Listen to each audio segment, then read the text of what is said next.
Welcome to Workaday Hollywood. My name is Kevin R. Livingston.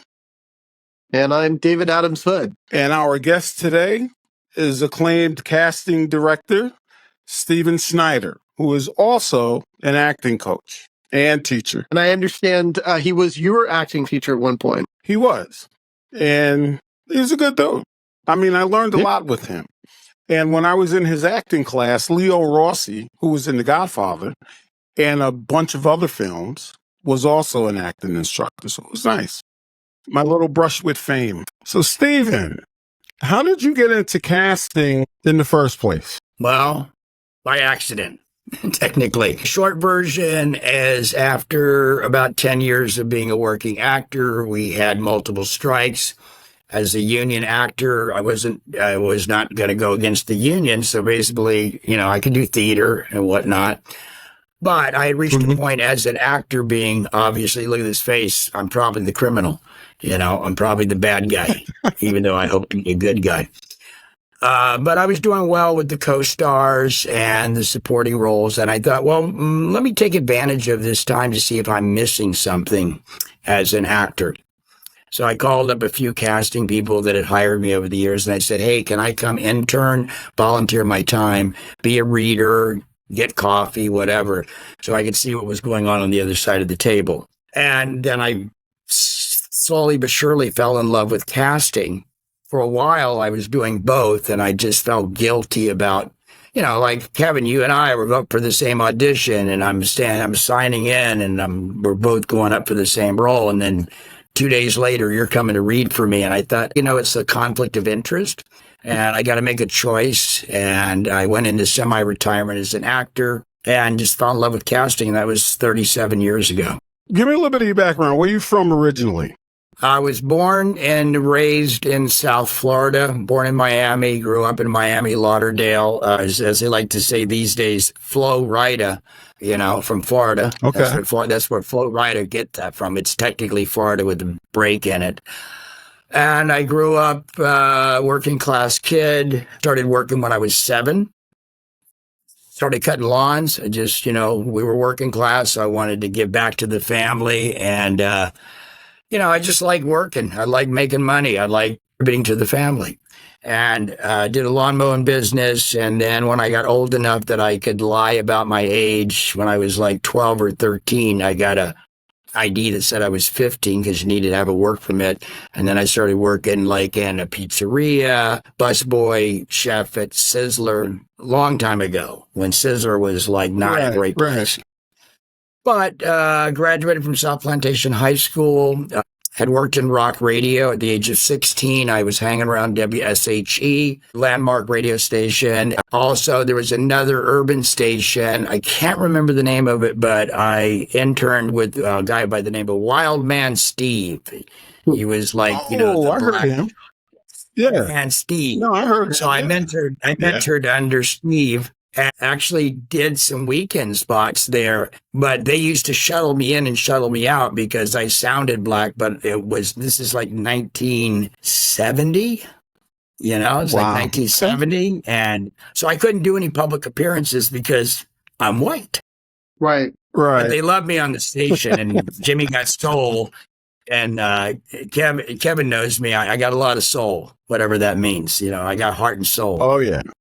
Anyway, so I did that. I was at WSHE, moved on to WSHE, which was Zeta 4 during the days of quadraphonic. When quadraphonic music came out, they were one of the first quad radio stations. So they broadcast in quadraphonic, and if you had a quadraphonic sound system, you were getting just like now with 4K, I guess, at the time.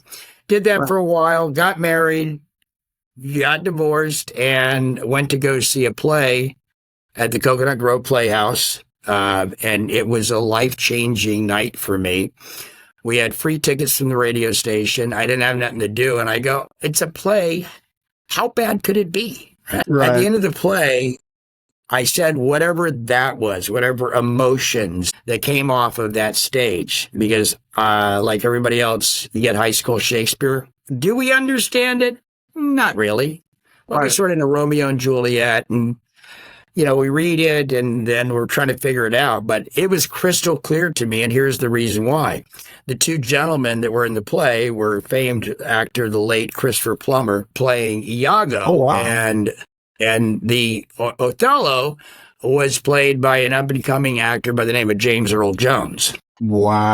And whatever those two guys did with Shakespeare riveted through my mind and my body.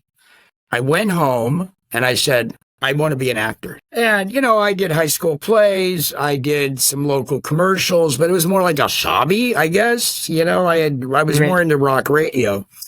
Long story short, I went home, told my landlord, keep my deposit. I'm moving tomorrow. Is at the end of the month. I called my sister. She lives in Queens, Astoria. And she had said, well, why don't you come to New York? Come visit, come stay this summer, whatever. And I said, hey, Auntie, I'm a-coming. How long were you in New York? My tenure in New York was almost 4 years. So I landed in New York, immediately started finding teachers to work with. During that 4-year time, I studied in multiple classes, and I did 22 plays, most off-Broadway. So far off-Broadway, they were in Brooklyn or Crooklyn, wherever I could audition and get a role. And all I wanted to do was be a good theater actor. Film and television wasn't even on my mind. Auditioning wasn't even on my mind. I just said, well, I've been to college. It wasn't for me because I don't party. Yeah, I'm not a party guy. I didn't know what my major would be. I didn't know anything else I wanted to do. And I said, well, I'll give this 4 years in New York, and a master was my thought. I'll just know as much as I can. And I was very blessed to work with the late Ruby Dee and Ozzie Davis. Were a husband and wife team. Everybody knows Ruby Dee from Raisin in the Sun. And for the younger folks out there, he was I think she was the mother in American Gangster with Denzel Washington. But of course, most of us that love theater know, and everybody knows Ozzie Davis. So they were one of my favorite teachers. But I also did Stella Adler for a year and a half, Uta Hagen for 2 years, Sandy Meisner for about a year and a half. And then I was at the New Playwrights Horizon, which just sort of brings us full circle to what I'm doing and teaching now in the class that I do. What New Playwrights Horizon was new writers, new directors, new actors developing what would be called intellectual property now, but for theater.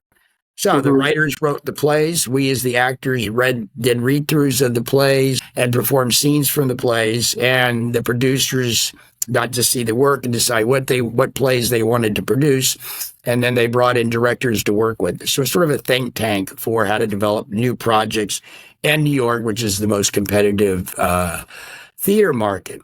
And at the end of 4 years, almost to the day that I left Florida, I'm sure you guys, everybody understands HUD, H-U-D, Housing Urban Development.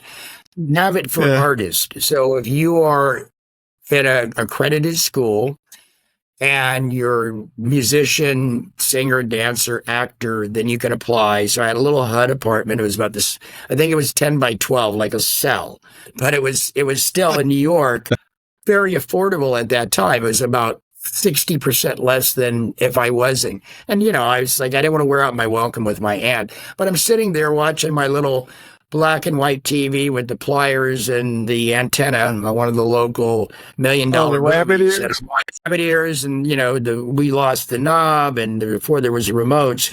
And I'm watching James Cagney in one of his early movies, and just like I was godsmacked by James Earl Jones and Christopher Plummer, and what they did to me, I go, I'm going to take all of this theater acting. I'm going to go to sunny California. And I think I've done everything I wanted to do in New York. And in your mind, on your way to California, you think, I'm going to be a star, right?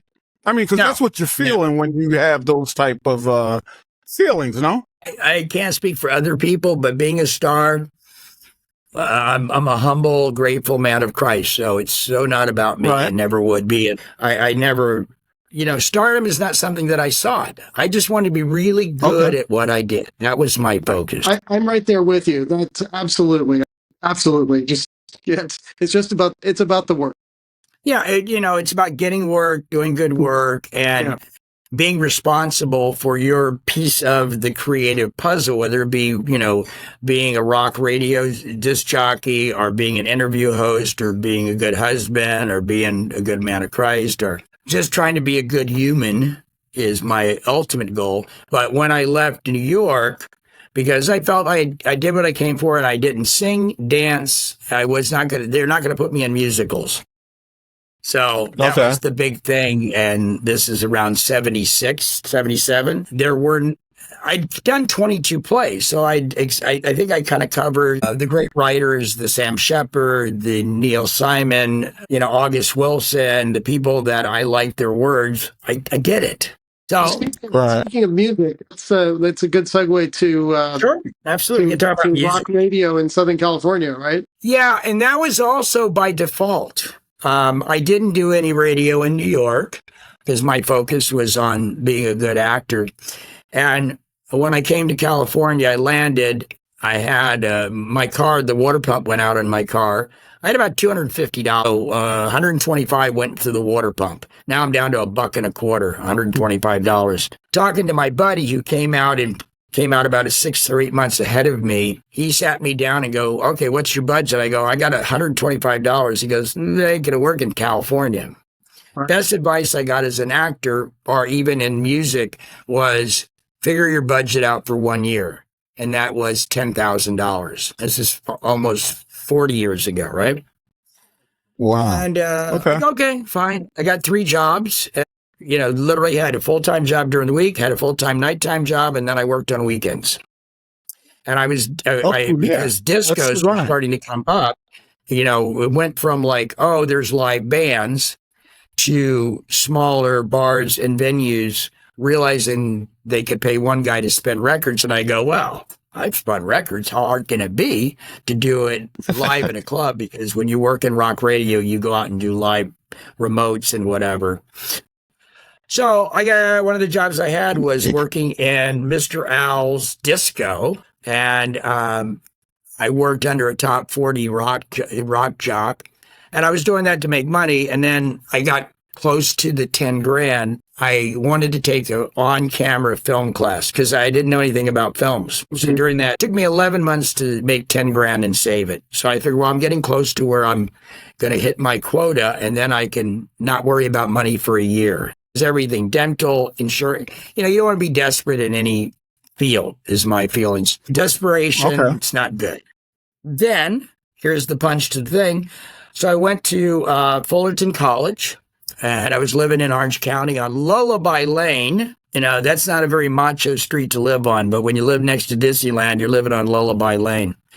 Literally. Right. And I went to Fullerton College, signed up for an on-camera class, wanted to work on my voice, volunteered my time to be a narrator for the blind and the handicapped as a way to get to learn to speak and how to get comfortable with Mike. It was a selfish, noble thing. It was really about me. It's like, I did it because I didn't have to pay for it, and I would get, 6 to 8 hours a week sitting in an audio booth reading books and texts for students, as well as they assign you like a couple of blind handicapped people and you read their test lives. So while I'm at the school, they got a DJ.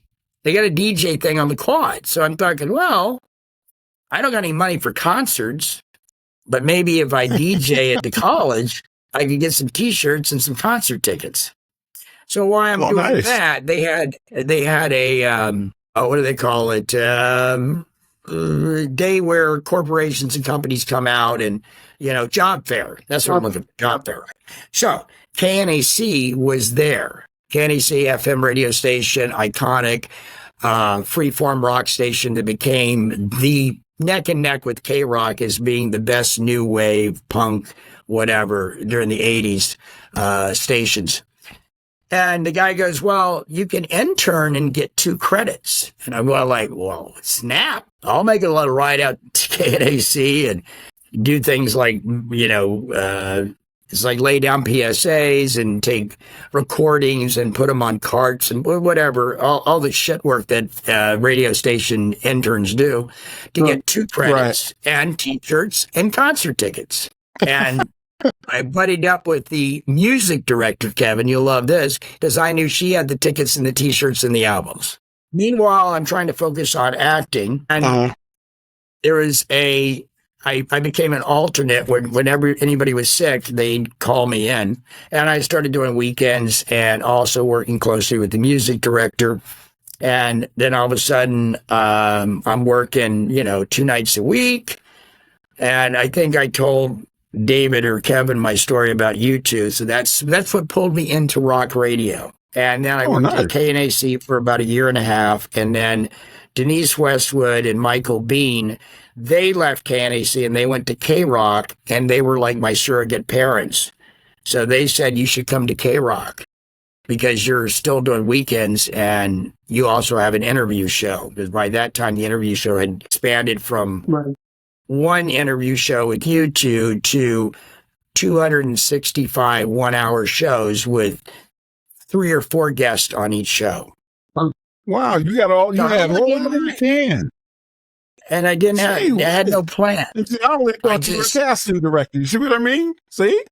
Yeah, well, during the 4 years that I was blessed to be doing interviews, I interviewed over 500 bands. So, I'd go over to Polydor, and I'm doing the Four Tops in the morning, and then 2 hours later, I'm interviewing like Def Leppard, and then later in the afternoon, I'm doing like the Gap Band or something. So I was doing 2 and 3 interviews so funny, a day. You mentioned Polydor, and I know Polydor because James Brown used to record with them, and I only know that because you see it on the record, right? I mean, Polydor was a black label, Amazing. Yeah, it was also one of the first metal labels as well. Polydor? See, I wouldn't have known that. I wouldn't have known that. Polydor had, here's the thing here's what made me a good interviewer, and what was appealing to me for the A&R guys was I didn't care who I interviewed. And I was working at a radio station that would break out artists. So they just needed to get coverage for their new artist.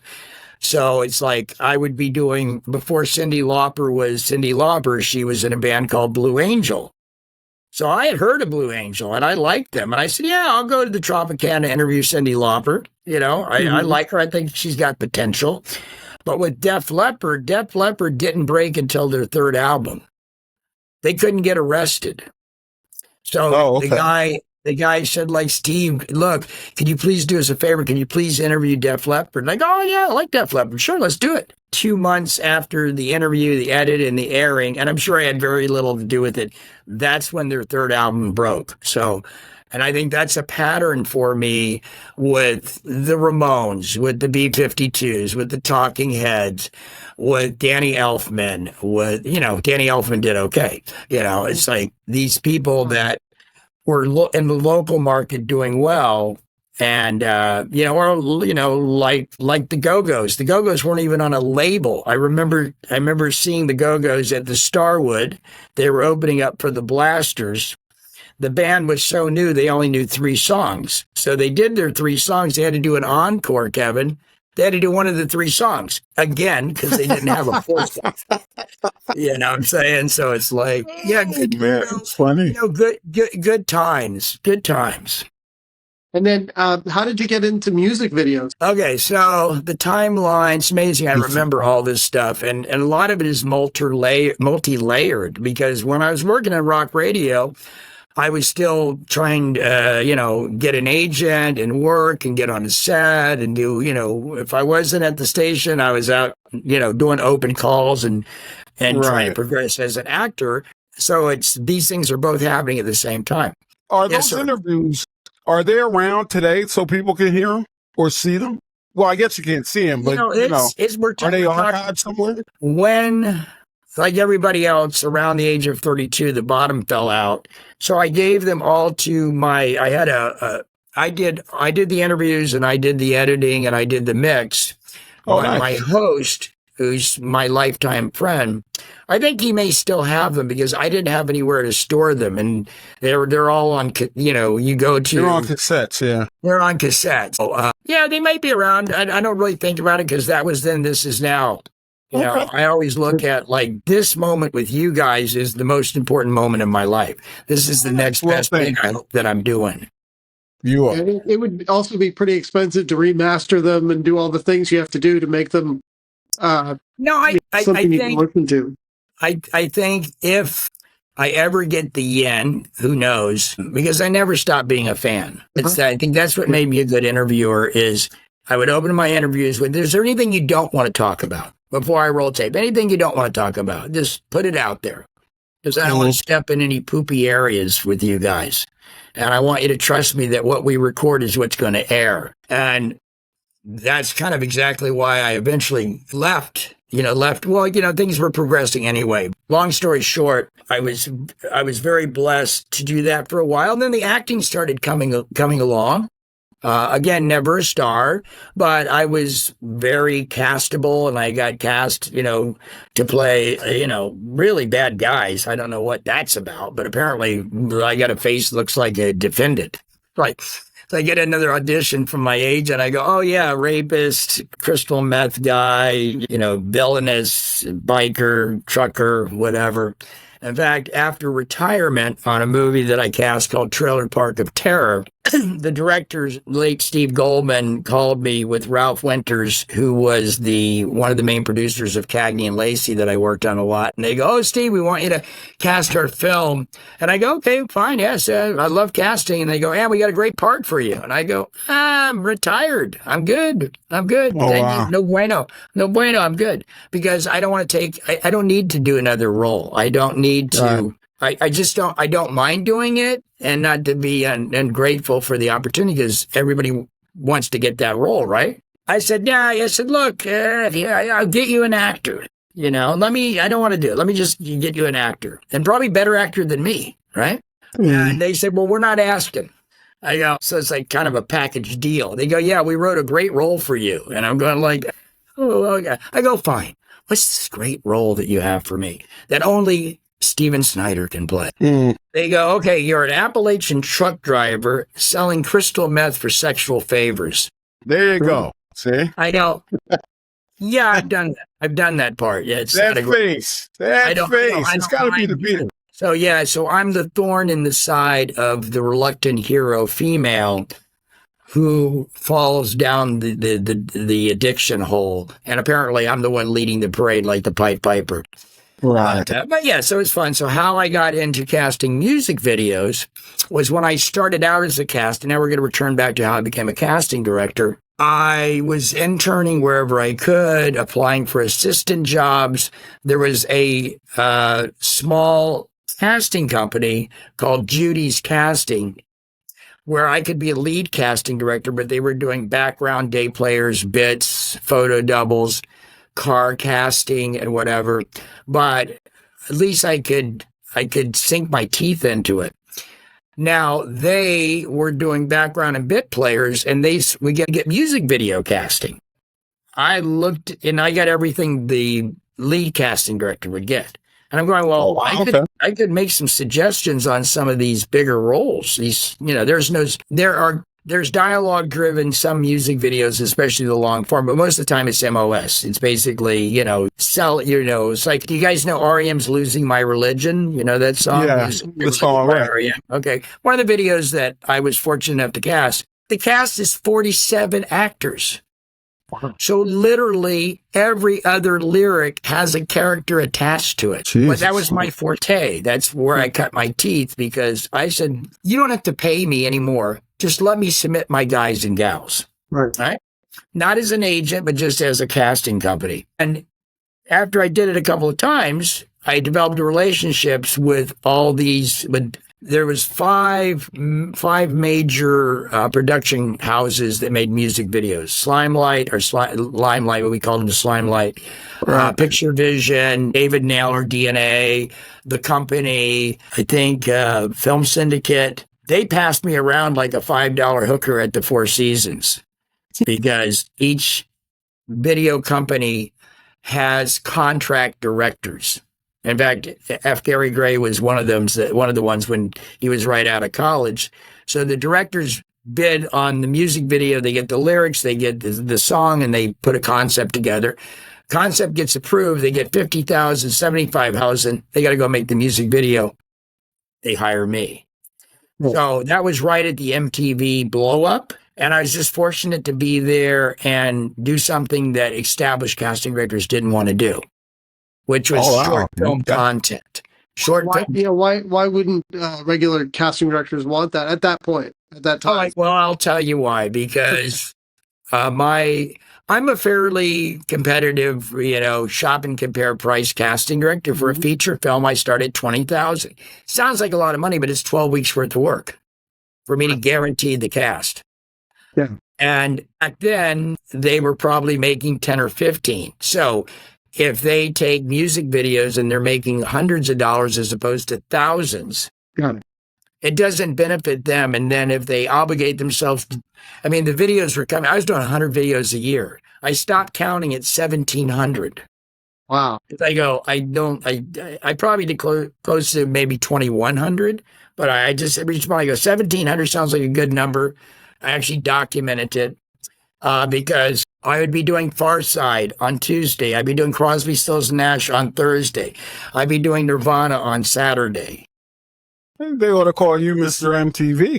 Well, yeah, people, when people ask me about it, I go, okay, so my top 10 of the videos that I thought made an impact on me and that there isn't any video that I did that I'm not proud of the cast. But my top 10 would be kind of a tie between Janet Jackson's Rhythm Nation and Janet Jackson's Escapade. Because Escapade, if you haven't seen it, it travels the world and lands at the Apollo Theater with Janet getting out of the limo with Cab Calloway. How fun was that? Right, I remember that. 100 shot over 3 days.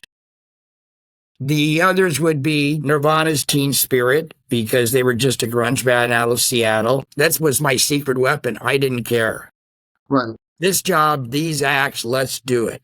And then, of course, Nirvana's blew up. And then Bon Jovi and Motley Crue fall into a trifecta for each one of them, because I did Wanted Dead or Alive, Living on a Prayer, Good Medicine, I think. And then for Motley Crue, I did Girls, Girls, Girls. I did Dr. Feelgood and one other one of a big one. And then Sir Mix-a-Lot's Baby's Got Back. Who heard of Sir Mix-a-Lot before Baby's Got Back?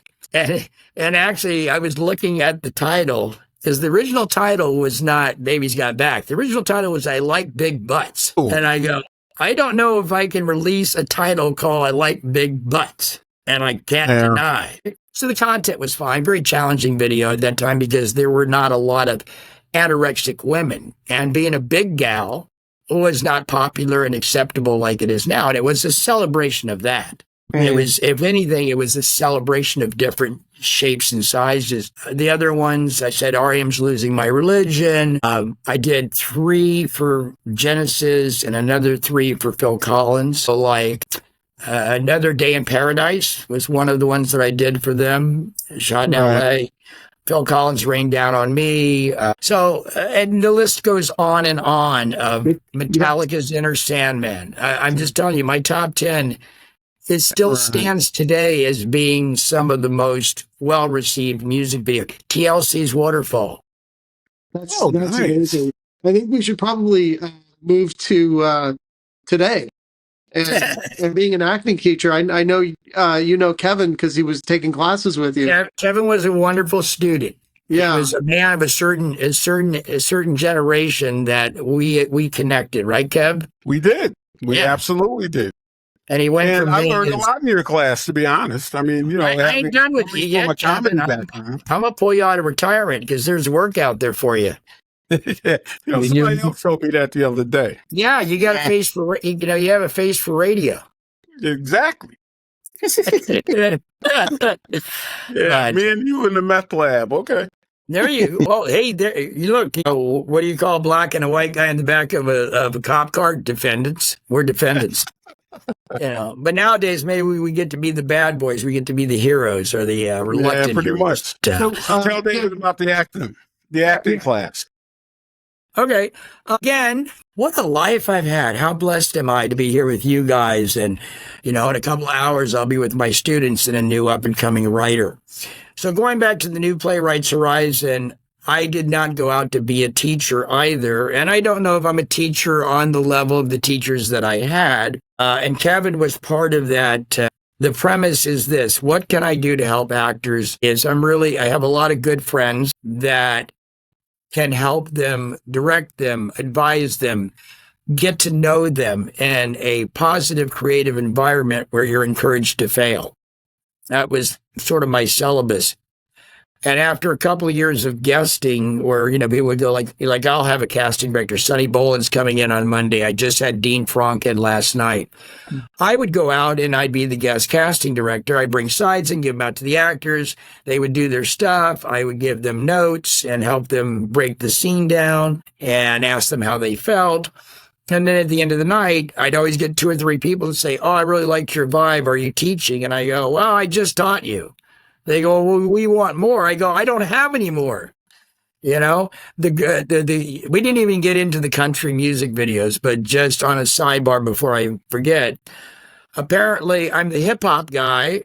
Like, I worked with Body Count. I did Cop Killer with Ice-T, and I did a lot of R&B music videos and a lot of hip hop videos. But also apparently I'm the country guy. So the late Toby Keith, who passed a few months ago, I did all his videos for the last 28 years, from the very first one that broke out, which is How Do You Like Me Now, all the way to one that we did about a year and a half ago. And the same thing with Trace Atkins, and the same thing with Garth Brooks. Right before the pandemic, Garth Brooks and Blake Shelton did a duet called Die Barred. I did a lot of duets right before the pandemic. I did Kenny Chesney and Pink was another, kind of duets. Apparently I'm the duet guy too. Doesn't matter. Right. Whatever it is. So how I got into teaching was so many requests for me to do it. And I told this, like when I was in New York, there was we were called the Not So Magnificent 7 actors that would meet on Wednesdays and Sunday and exchange information. Like, there's a Neil Simon play. You should go audition. Or I just did a McDonald's. You should go drop your picture off. We networked. So these actors that had been chasing me, I said, fine. Rent a space and I'll show up. We'll see how it goes. And because I didn't feel that I had enough to offer, there was an actor that I hired a few times. Kevin, were you there when Leo was there? Yes. I was there. Well, the night that Leo, right? The night that Leo, there was a girl in our class, a young girl. And Leo broke her down to the point she cried. Yeah, well, she needed to this? Cry. She went out the door. Right. She came back 5 minutes later and did the role. Yeah.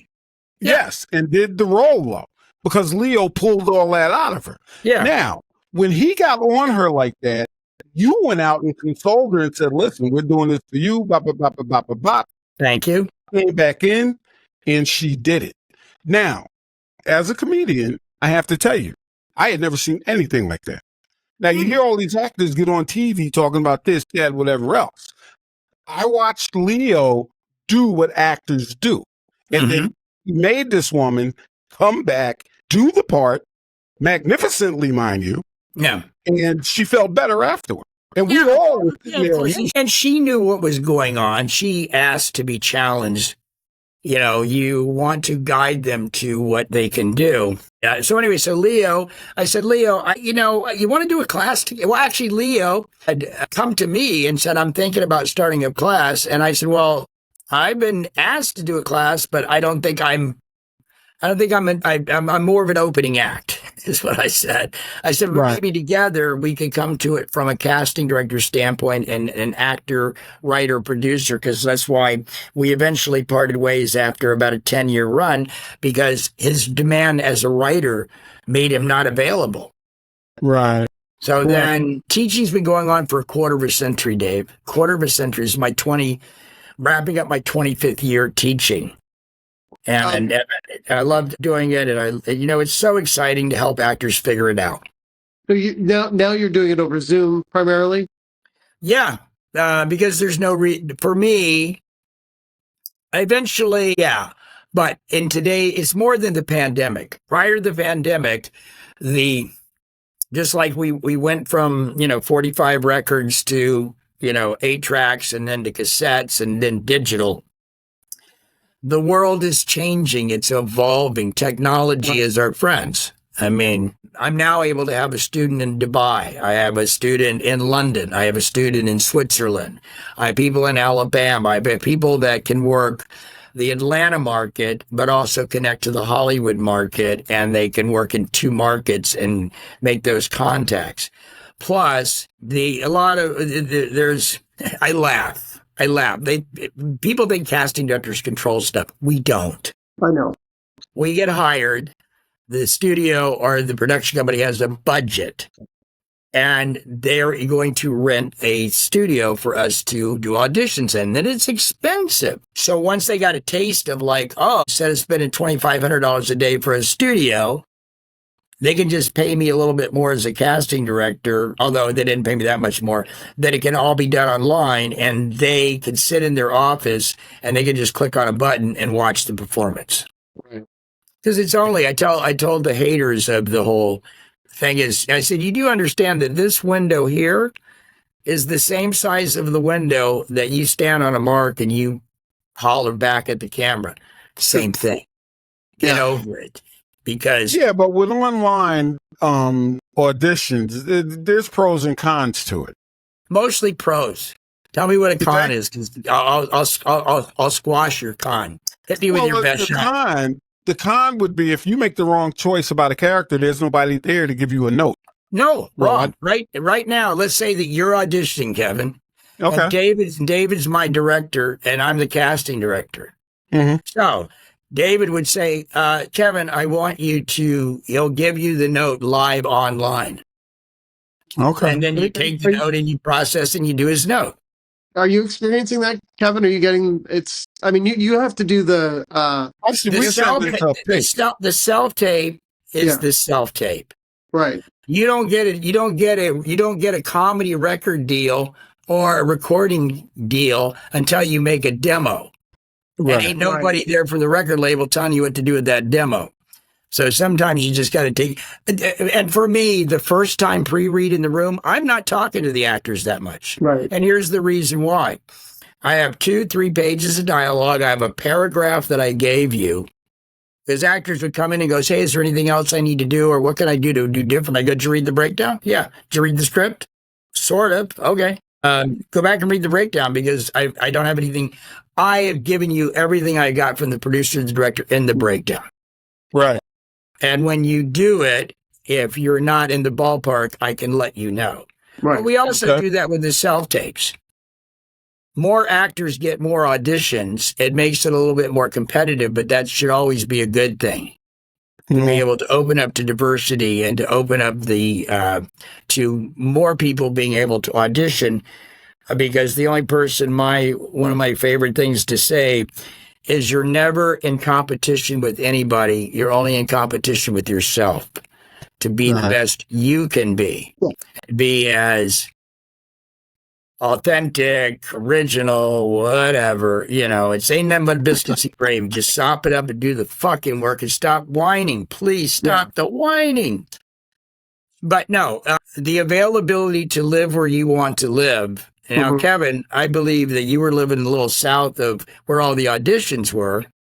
I don't think anybody misses white knuckling on the 405 because they just wrapped their audition in Baldwin Hills, and now they got to go all the way out to Santa Monica, and then they got a third audition in Pasadena.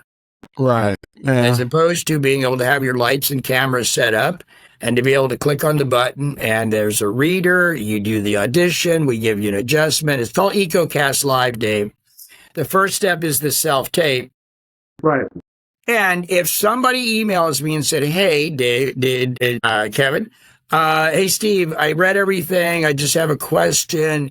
How edgy can I be? I answer that question before you self-tape. So I don't know. Are we hanging out? Are we dating now with the actors? It's like, yeah. So you're always able to ask your agent to ask the question. We're always happy to answer the question.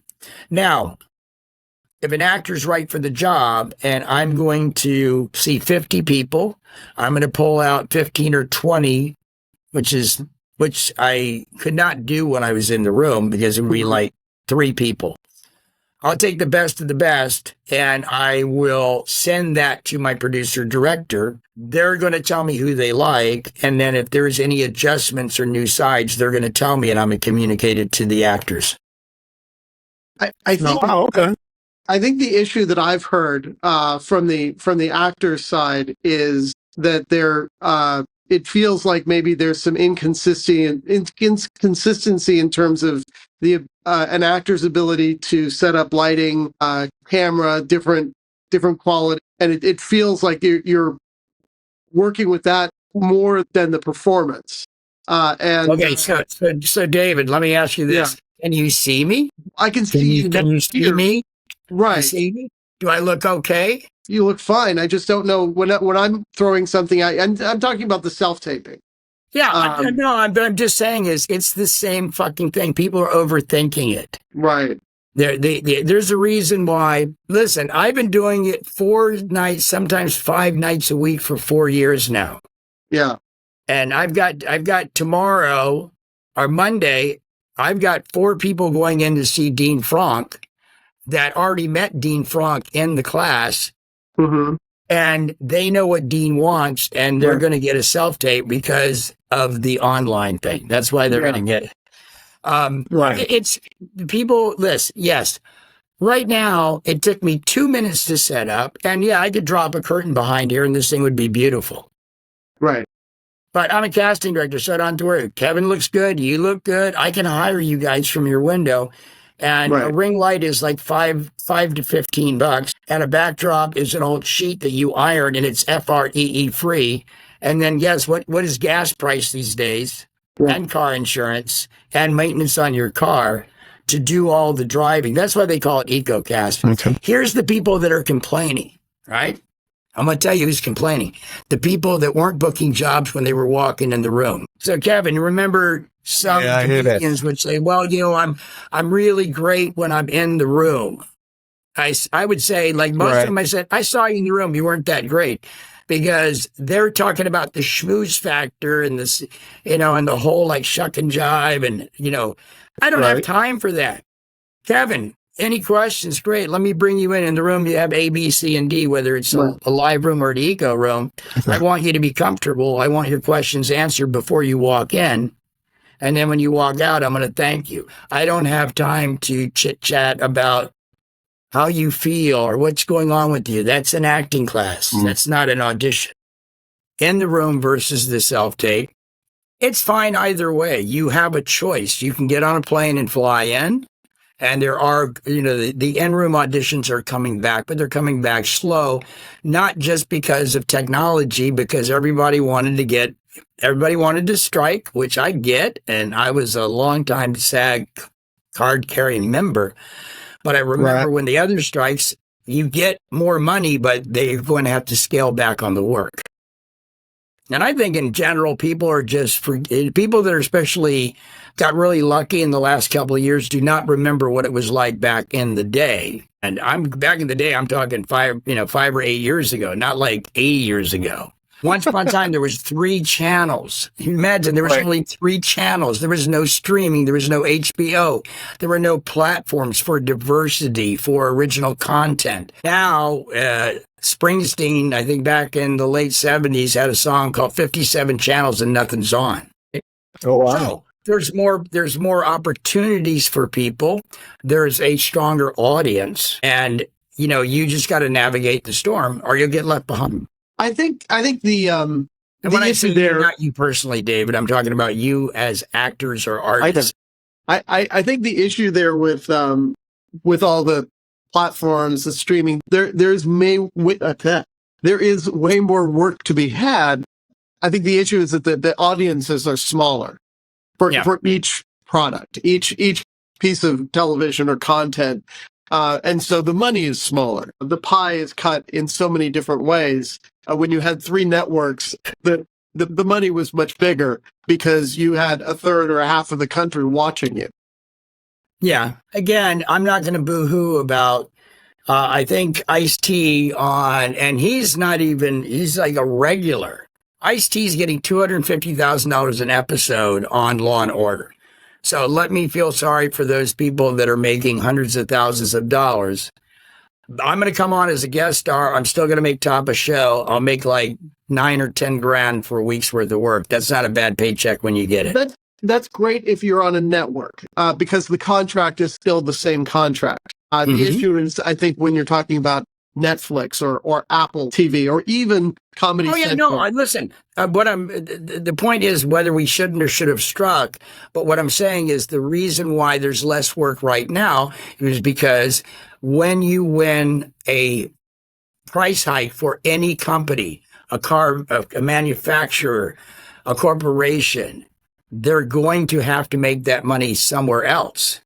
Right. So that means there's going to be a fallback or a backslide.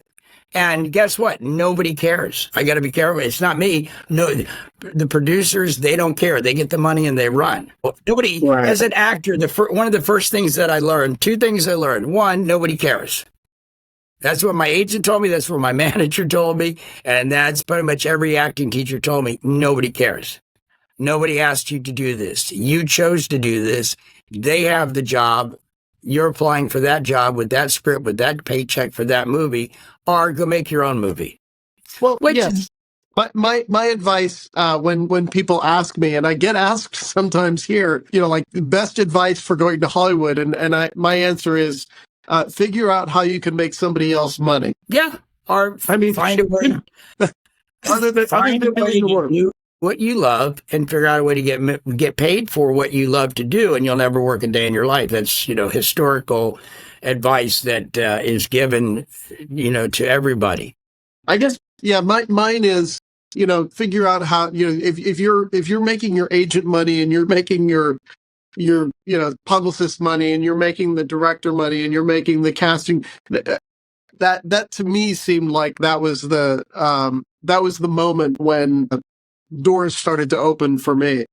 Yeah, well, as you become bigger, more popular, I always tell actors, no matter how big you get, you're always going to be the one that's controlling your brand, and you become a brand at some point. Right. I'm not a big fan of branding. When I was doing a pilot, a pilot not on any network level, a pilot that was going to be made and shot. And we were talking to Michael Irving. We were talking to Stephen Williams. Everybody knows Stephen Williams from the Blues Brothers. If you don't know about Cooley High, then just stop watching TV because you don't know shit, is what I'm going to say. Right. And then the other one was Fred the Hammer Williamson. So we set a meet and greet with the director, producer, writer, and Fred the Hammer Williamson. And Fred comes in, and I always call him Mr. Williamson. He goes, just call me Hammer. I go, not going to happen. You're always going to be Mr. Williams to me, Williamson. And he goes, okay, so before the director gets here, I got to tell you, I got 3 rules. He goes, why am I doing television? I go, I don't know. And is married to his manager, Stephanie Horkos. She said, you like the script and you haven't worked in a while. So that's why you're going to do television. But he was a little nervous because he had never done television. Yeah. And it was a great role. It was called 50 and Over Club. Great diverse cast. Kevin, there's a funny story there. I'll tell you in a minute about how I was the only white guy on an all black show. And my director, we did the table read, the director came in and we did the table read, and he went to meet the casting director, and they said, Stephen, meet the director. And I thought he was a black man that turned white. And he goes, oh, really? So you did that, and yet you're that. And I go, yeah. And I go, I had African Americans on my team, and I even went to there's four women in the whether you want to call it Black Hollywood or the who's doing the big important stuff in Hollywood is the 4 Kims. Right. Kim Pullman, Kim Williams, Kim McCullum, another one that escapes me. But I went to all the 4 Kims and I said, can you guys look at the script, look at this project, because I don't want to take work from an African American casting director. I like the project, they're my friends, but am I going to get slapped here? And they go, no, Steve, you'll be fine. They said, just you do your due. But just on the general note, getting back to what we're talking about, you know what? Just figure it out. Stop complaining. Nobody cares. I hate to tell you. I'm out of work. I think what I'm doing here, or what we're doing here, is just kind of like assessing things. Yeah, I just choose not to complain. I look at the glass as half full. Right. Casting directors, just like actors, the minute I'm done with the job, I'm unemployed. Right. And that brings me back to the other piece of advice that I got. Better than all the exercises, all the wonderful expiration, the time on stage, the applause. What I was told was, if you want to be an actor, you're not an actor till you get the job. So you're in the job getting business. And I knew that was what was in front of me. That's why I have a little empathy for actors that choose to submit and complain. Because nobody cares. My producer doesn't care. My director doesn't care. And I damn sure don't care. I do go above. In 25 years of teaching. Now, Kevin, we were thinking you were back maybe a dozen years ago, right? Easily. Well, 12. No, it's closer than that. But go ahead. Yeah, or even 10 years. Okay. Yeah. What you paid me for acting class 10 years ago is what people were paying 15 years before you. And in 2024, I still haven't raised my price in almost 25 years. Wow. Well, that's a deal. That's a deal. And I don't charge people for guests. I don't charge them for private coaching. I don't charge them for industry referrals. I think I did my job. And I will continue to do it and welcome the actor that doesn't have credits, that gets submitted, but has a little bit of training and will be right for the job. Yeah. And I love giving established actors a reboot. I love I call it the Quentin Tarantino casting of brilliance. It's like, let's go and get Jackie Brown, a phenomenal actress that's still working here or there, and put her in the spotlight and reignite her career. That's right. Because Quentin was a fan. I'm a fan of actors. Everybody gets a second and third chance. They don't time out because they get older. They just get better. And we have to cast roles that are the age the actors are now. That's the fun thing about being a casting director, and I think about being an actor, is you can do it till you're hella old. In fact, God rest his soul, I was able to hire Lou Gossett Jr. for a second time a couple of years ago. He did a movie that's just coming out now, and this Lou Gossett Jr. is my hero. It's like, come on. Doesn't get any better than Lou Gossett Jr. And, there's enough work out there for everybody. The cream always rises to the top. You make a choice about what you do. Now, are you willing to pay the price tag? Whether it's sacrificing, the fact that you're on a set, lucky enough to be working and you're away from your family for 3 months. Moving forward. I ask everybody this question. David has his question, and I have this question. Kevin, is your question, why are you so handsome, Kevin L. Livingston? Stop it. 20 years from now, will people... 200, 300 people sit in a dark room, look at a 60-foot screen, and be entertained? Or have you been to the movie? Have you been to the movies lately? I haven't. I've been too busy. But I haven't. I have AMC's Movie Pass. I can see 3 movies a week. Every time I go to the theater, it's pretty well sold out. Nice. Okay, nice. So, nice. There is, I'm baffled and mesmerized by the fact that my wife loves to go to concerts. During all that time we were talking about, when I was doing those interviews, David and Kevin, I went to 4 and 5 shows a week. I'd go to the Scarlet, I'd go to the Whiskey, we would go to the Forum. Yeah. You want to talk about unfair? Try getting parking space at the Soda Spray. It's like $80. All right. So maybe we should be campaigning to get parking prices down so you can pay $300 to go see a show. It's not the artist, it's like, don't hate the player, hate the game. Right. But yes, I'm a big blues fan, and it's so exciting to not only go see a Buddy Guy sell out Hollywood Bowl, but I just saw Joe Bonamassa, who's on tour 3 times, 3/4 of the year, sell it out. So there's... Right. He was up there not long ago, As an audience, there will always be that je ne sais quoi of being community. So it's like seeing comedy. Seeing comedy live, I think, is and I don't need to go because I lived at the Comedy Store for 2.5 years with all the up and coming comedians at the time. But there is something about, and my wife gets it because she loves that whole being with that. I don't like people that much, so I'm good just watching it. You know what I'm saying? But yes, we will always, and here's the good news for all the actors out there and artisans and people that are making movies. Even during the Depression, these studios were suffering, but people were running to watch movies to get out of the heat and the air conditioning or to be entertained. Or when the days when you used to be able to go and see a double and triple feature, it was like an event going to the movies. So I don't think that's ever going to go away. Just like it's like I hate to go back to Fluffy, but what comedian sells out Dodger Stadium? Right. Right? Right. I think that's groundbreaking. I both know a guy who works with Fluffy, so yeah. That's right. Yeah, and you know what? I think he deserves it. And I think Kevin Hart deserves it. And I think Sebastian Maniscalco deserves it because their comedy is resonating with a large audience. And I saw Steve Martin. I saw Steve Martin play at Universal Studios. It was sold out. I don't know, 15, 20,000 people. That's a lot of laughs. I totally agree with you. I think the studios will continue to find ways to make money in whatever way. I don't think they're going to hurt with changes. Not to start an argument, but that's what I do. Oh, no, we're not going to argue. We're going to have a conversation, and we're going to be open to each other's ideas. That's what conversations are.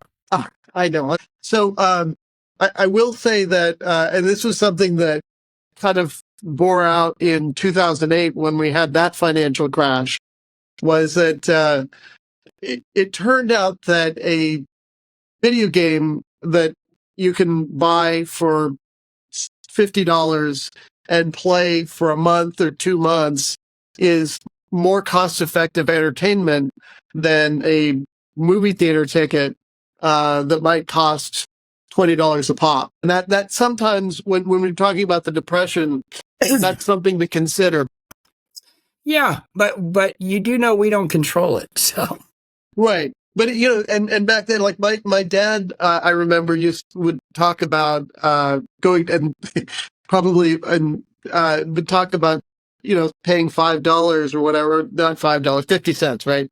And they never kicked you out of the theater. So he'd sleep in the theater. I'm from that generation, yeah. Yeah.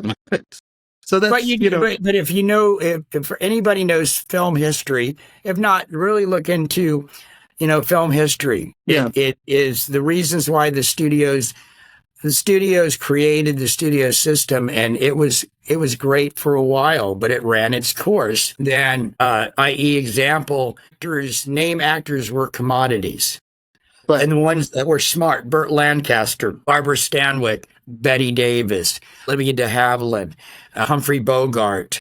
Humphrey Bogart paid $100,000 to buy out his contract because he knew that they were loaning him out where he was getting $100,000 a movie, that they were loaning him to Columbia. Columbia was paying Warner Brothers $300,000, but he was getting the same paycheck and then having to go to, it's like a go away game. Right. Yeah. And I too, as an actor and artist, as your wealth goes up, it isn't how much you make, it's how much you get to keep. Right. But I'll give you what my theory is. All right, so we got Mick Jagger. He's out there. He's older than me. He doesn't need the Stones. If they never played and never recorded, they couldn't spend all the money they got. Right. They come a long way from Exile on Main Street. And you know Exile on Main Street, right? Right. Or do you know that? Okay, real quick story. The Beatles sold their music to Michael Jackson. Paul McCartney sold all the rights to the Beatles' music to Michael Jackson. Money. I'll tell you why. I would just wonder if you guys knew. Even if I did know, we definitely want to hear it from you. Okay, so what's the point of this? Contractually, the Beatles' music could not be owned by the artist. So they had to proxy it to Michael Jackson to buy it so they could make a profit. When the Rolling Stones prior to their album Exile on Main Street. They had done, I mean, their first like 3 albums were compiled into 24 greatest. They had 24 great. They were like the 4 tops. They had so many hits. Everything was a hit, damn it. It's like, Levi Stubbs, the 4 tops. Every is a hit. Yeah. So they get to the point where the culmination of the residuals and the money that was generated by the Rolling Stones, their live performances, their copyrights, their music, all of that stuff. The record label made it, and they got handed the tax bill. So they were making 2 cents on the dollar, but they got all the taxes that we're doing. So they had to go to court. Generated. They went to court, and then they couldn't record. So they named the album Exile on Main Street because they went to court on Main Street in London. Right. And then they took their producer, their gear, their guys, and they went to France. And they recorded an album on their own label. And you have the John Fogerty situation with how he got screwed. He couldn't play his own music for almost 10 years. Because it was contracted to Fantasy Records that owned the rights. He couldn't do Proud Mary. He wrote the fucking song and he couldn't do it. So it took a 10-year court battle to get the rights back to his music. So I'm sorry. I can't feel sorry for an actor that has to spend $20 to get a light in a curtain. Okay. Sorry. I'm not asking you to feel sorry for anybody. I know it's not you, and I understand there's an audience to these things, but I'll give you my life wish. Kevin? David, I wanted to be taller. I'm not. I wanted to have hair. Right. I don't. I wanted to be black. I'm not. But I got soul. And I think you're maybe misinterpreting me as talking about fairness, which I'm not. I was just making some points, which I think are they're valid points, valid concerns that people have. And that's it. Just that there are valid concerns, and it's not just that people are bad actors or bad actors. I said it's competitive. Yeah. If you're going to go to the Olympics, you have to train for 4 years. It's not the Olympic Games' responsibility for you to train. Right?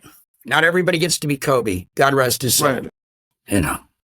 But it's all good. Hey, for many years now, if I could wake up, if I wake up and I get off this bed and I can stand in front of that my baby Jesus and just go, God, thank you for another day. Thank you for another day. Now, I hope in my day to be able to give somebody a laugh, to put a shoulder on somebody, to make them feel more comfortable, to let them know they're going to get through whatever they're going to get through. And by the way, are you ready to do your audition? Because I've already consoled you. Now let's have fun. Well, yeah, just my question, it's just give us a dumb celebrity story. I once... I can tell you one about Kevin, if you want. Okay. You remember the night? No. You want to tell him about the Mustang Ranch? Not that one? Okay. No. It's not dripping anymore, is it? You got it fixed? You take the medication? You're funny. I don't know if it's dumb. Now, I gave you a little menu of a couple of examples. Well, just pick one. Okay. Yeah. Okay. So. Just doesn't have to be serious. That's all. Just a silly celebrity story. But I do think because I was watching a movie last night, Bingo Long and the Traveling All-Stars. You know that movie about the Negro? Am I able to say Negro lead? Because that's what they were. Yeah. By the way, for baseball fans out there, thank God after 100 years, they're incorporating the Negro League American guys that were outgaming everybody are finally going to get their to do. Yeah, I give praises to God because everybody. I believe everybody has a voice, and I'm listening. Whatever that voice is, I want to lift up those voices. Because I grew up in a multicultural neighborhood, I didn't know I wasn't supposed to like people that were different from me until I went to segregated school in 1961. Wow. I just grew up in the neighborhood. You go this way, it's all the Jewish and Italian people. You go that way, it's all the African-American people. Go this way, it's kind of Afro-Cuban because I was in Miami. And you go this way and you got the Irish people. We all played in the same park. All our parents got along. We were taught to appreciate and respect and to earn other people's respect. Right. And to do what the Bible said, judge not people, give people benefit of the doubt. Now, my dad said, walks like a duck, quacks like a duck. At some point, you got to call them a bitch, no matter who they are, but give them benefit of the doubt. So I grew up on blues music. I grew up on Lenny Bruce. I grew up on Mom's Mabley. I grew up on David Fry and Bill Cosby back in his brilliant days, his early days, and Scoey Mitchell and all that stuff. I worked for 2 years for F. Gary Gray, and you guys know who F. Gary Gray is, right? Yeah. I was an extra on his movie. The one with The Rock, right? Oh, okay. That was later on. That's later on when I left. And all those guys, yeah. Right. So F. Gary Gray was going to USC. When they made the movie Straight Outta Compton, somebody said to me, hey, did you see Straight Outta Compton? I go, I lived it. I don't need to see the movie. I liked the movie. I thought they did a pretty good job for a Hollywood version of what was going on in that camp. But I was tapped on the shoulders to do NWA, to do Eazy-E, to do Ice Cube, Ice-T, Body Count, Far Side, I think were most of the ones that I worked with during the heyday of Straight Outta Compton. So F. Gary Gray was part of that camp. And F. Gary Gray came out of USC and said, hey, I hear you're a good casting director. Will you work with me? And I said, sure. And he's as brilliant then as he is today. Spike Lee on his first film is as good as he is on his last film. So we worked together. We did a bunch of music videos for the whole Straight Outta Compton crew. And then he's going to make his long form short film, whatever that is, long form short film. And I'm casting it for him and it's going really well. And then Kevin, he goes, I want you to come down and AD for me. Right. And this is in Eaglehood. This is not like the nice Baldwin Hill. This is like in the jungle. Okay. And also, I'm not really an AD, but he goes, but you are really good with people. I said, yes and no. I said, you have a riot scene and you have a lot of, they were working on one of the things was the scene that would take place with a large number of people in the hood because he said, I do well with people. I think he meant Black people. And I go, yeah, I can hang. I can play dozens. I can play a game. He goes, well, don't worry about it. I'm going to give you a megaphone. Right? I go, great. Now I'm in the hood, the whitest guy on the planet, trying to control a violent mob to make a movie. I said, not to mention that I would taken away a job from an African American who should be making this movie. Okay. That's a dumb CS. But F. Gary's going like, no, it goes back to, and Bingo Long, Otis Day from Otis Day and the Nights from Animal House was also an actor and a recording artist, but a lot of people didn't. They thought it was a one and done. So I always go back to that. Otis loves us. You know how white people do, Kevin. They go like, oh yeah, Black people love me. I talked to some of them, not so much. They put up with your ass, That's too funny. In spite of you. So, look, I really appreciate you doing this for us. Thank you. Yeah, well, thank you for the blessing. Appreciate it. Thank you for the blessing. Thank you so much. And thanks. I hope I listened to you, David, and I hope I was trying to give you a balance because here's where I'm coming from on that subject. And this is something, if I can give any actor, artist the thing, keep in mind, everybody's trying to show up and do a good job. Nobody's going into this or any other business because of hate. Right. Because they want to punish people. We're all trying to do a good job of what we're doing. It's a miracle. And I've made 50 films and, I've got over 100 IMDb credits. There's probably 200. I don't know. I don't track it, but I'm very blessed to have had this great body of work. What I've learned from all of that, it's a miracle anything gets made. Out of the 50 movies that I've done, and I've got like 3 shorts that are out there doing well, a couple things in the theater, some stuff getting ready to release. If I go to the movie to see it, or I talk to the cast or the filmmakers, I only have one question. Did it look like a movie? If it looks like a movie, we did a great job. Because more than a few times, it did not look like a movie. It did not look like a movie. Look, they call me the pit bull. They call me the dude. Just don't call me late for dinner. That feels like a good place to stop. So put a button on it. There you go. Yes, that sounds All right, like a Chip, button. I appreciate it. Thank you. All right. Well, please take kindness and love out into the world. In the mental words of the great Marvin Gaye, the only way we can combat hate is with love. So please take love out to the world. I agree with that. All right. So, what did you think about Stephen? He's a great guy, no? Yeah, he was Wealth great. of information. Yeah, it's great. I enjoyed his stories. He's a wealth of knowledge, and he's a good human being. He is a good Above human all being. else, he's a good human being. He has just an amazing story. I mean, I think just the history of being in all the different aspects of casting and acting and music, and I think that was really interesting. I liked hearing I liked hearing that. I did feel a little arguey with him though. You feel arguey with everybody. That's not new. Okay. It's not new. Now, what's on your mind today? Well, actually, I want to hear you tell me about the new car you bought. Really? You want to hear about a new car story? Didn't you just buy a new car? Yeah. And it's lovely. It's a newer model of the old car I had, which is nice. So I'll be poor for the next 5 years, but I mean, I have no fear. I can drive all the way to Maine now and not worry about anything. And they actually give you a donut now, whereas before they didn't give you a donut.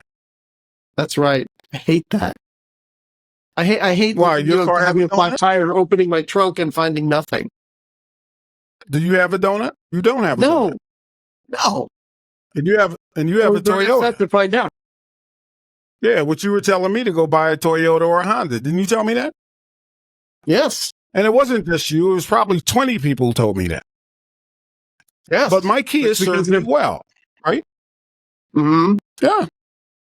I get very few problems with Toyotas and Hondas. Hondas and Toyotas are very reliable, long-lasting cars. And I have a 2016 Toyota. Runs great. You replaced the motor on that car, right? I did, but I didn't have to. Okay. Don't say I didn't have to. You did. So I did, but you didn't have yap. I didn't replace the motor on my Kia, and I got 272 actually. All right, so that's it this week, man. I've been Kevin R. Livingston, and I'm David Adams Hood.